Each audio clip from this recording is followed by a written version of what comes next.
Morning all of you. My name Arvind Kumar Arya, Assistant Professor Education Faculty, Adinath college of education महाजा ललितपुर की online class में आपका स्वागत है। बीएड सेकेंड ईयर के फर्स्ट पेपर में पिछली वीडियो में बौद्धकालीन शिक्षा में हमने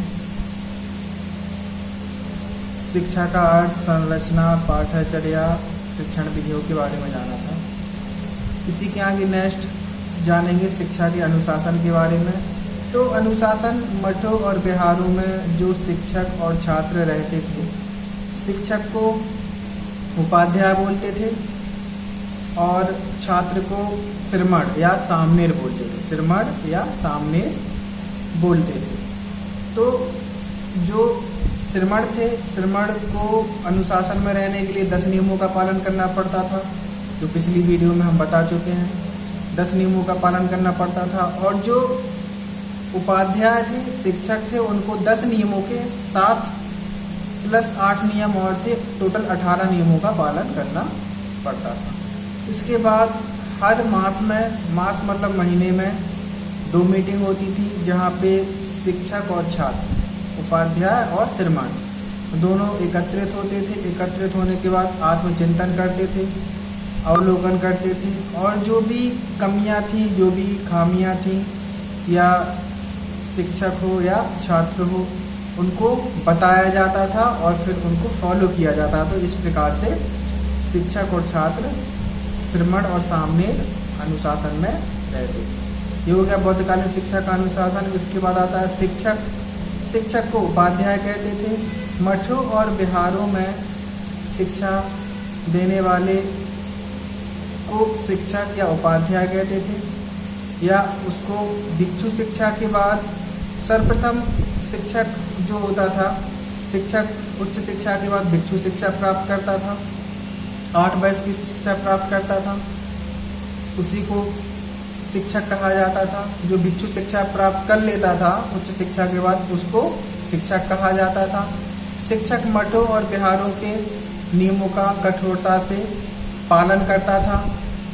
तीसरा, आत्मसंयमी, अनुशासन में रहने वाला होता था। धैर्यवान, सचरित्र, दूरदर्शी और बौद्ध धर्मावलंबी ही शिक्षक होते थे। ये सारे गुण एक शिक्षक के अंदर बौद्धकालीन शिक्षा में पाए जाते थे। और 18 नियमों का, 10 + 8 18 नियमों का पालन करने वाला ही शिक्षक कहलाता था। इसके बाद आता है श्रमण। श्रमण या सामनेर।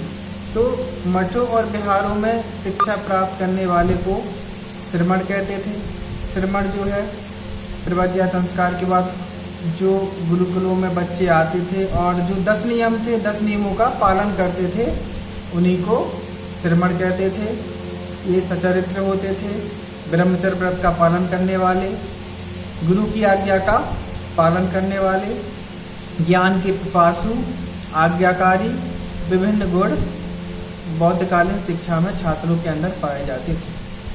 इसके बाद आता है आपका गुरु शिष्य संबंध। तो गुरु शिष्य संबंध वैदिककालीन शिक्षा की तरह बौद्धकालीन शिक्षा में भी होते थे। पिता पुत्र के समान, ऊपर से प्रेम बरसता था और नीचे से श्रद्धा उमड़ती थी। मतलब पिता जो है ऊपर से प्रेम बरसता था और पुत्र नीचे से श्रद्धा उमड़ती थी। इस प्रकार से दोनों के बीच में संबंध थे। और मठों और विहारों में एक श्रमण की सारी व्यवस्था भिक्षु के द्वारा की जाती थी। भिक्षु मतलब उपाध्याय जो है, उपाध्याय के द्वारा की जाती थी। उसके रहने, खाने, पीने की व्यवस्था, उसको ज्ञान देने की व्यवस्था, उसके सर्वांगीण विकास की व्यवस्था करना एक भिक्षु का या उपाध्याय का काम होता था। और शिष्य के भी, श्रमण के भी कुछ जिम्मेदारियां गुरु के प्रति थी, जैसे गुरु की देखरेख करना, मठों और विहारों के कामों को करना और गुरु की आज्ञा का पालन करना, गुरु का सम्मान करना। तो इस प्रकार से गुरु से संबंध बहुत ही मधुर था। इसके बाद शिक्षा के अन्य पक्ष हैं। अन्य पक्ष में जन शिक्षा। तो एक बहुत बड़ा बदलाव बौद्धकालीन शिक्षा में हुआ था जन शिक्षा के रूप में। जहाँ वैदिक काल में वर्ण व्यवस्था के आधार पर शिक्षा दी जाती थी, ब्राह्मण क्षत्रिय वैश्य के बच्चों को शिक्षा दी जाती थी, शूद्रों के बच्चों को शिक्षा नहीं दी जाती थी। तो यहाँ पे सभी वर्ण के बच्चों को शिक्षा दी जाती थी, क्योंकि वैदिककालीन शिक्षा धर्म प्रधान थी और बौद्धकालीन शिक्षा कर्म प्रधान थी। कर्मों के आधार पर जो व्यक्ति योग्य होता था वो शिक्षा प्राप्त कर सकता था। स्त्री शिक्षा, मठों और विहारों में स्त्री शिक्षा का प्रारंभ में कोई प्रावधान नहीं था, लेकिन उनकी विमाता प्रजापति और उनके शिष्य आनंद के कहने पर स्त्रियों को मठों और विहारों में शिक्षा करने की अनुमति दे दी गई थी। लेकिन उनके लिए अलग से मठों और विहारों की स्थापना की गई थी। अलग से मठों और विहारों में स्त्रियां शिक्षा प्राप्त करेंगी और सामूहिक शिक्षा नहीं दी जाएगी।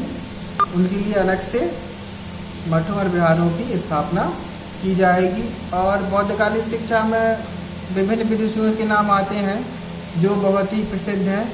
शील भट्टार का, विजयदस का, प्रभा देवी, रानी नायका, विभिन्न विदुषियाँ हैं जो बौद्ध काल में जिन्होंने मठों और विहारों में शिक्षा प्राप्त की है। इसके बाद शिक्षा के प्रमुख केंद्र आते हैं। तो शिक्षा के प्रमुख केंद्र में सबसे पहला नाम आता है तक्षशिला। तक्षशिला जो पाकिस्तान की रावलपिंडी से 35 किलोमीटर दूर पर बसा है वर्तमान समय में, और ये बहुत ही बड़ा बौद्धकालीन शिक्षा का केंद्र था, जहाँ पे पुस्तकालय, भवन, शिक्षार्थियों के लिए रहने की व्यवस्थाएं, विभिन्न प्रकार की व्यवस्थाएं थी वहाँ पे। वहाँ प्रशासन वहाँ का बहुत ही अच्छा था।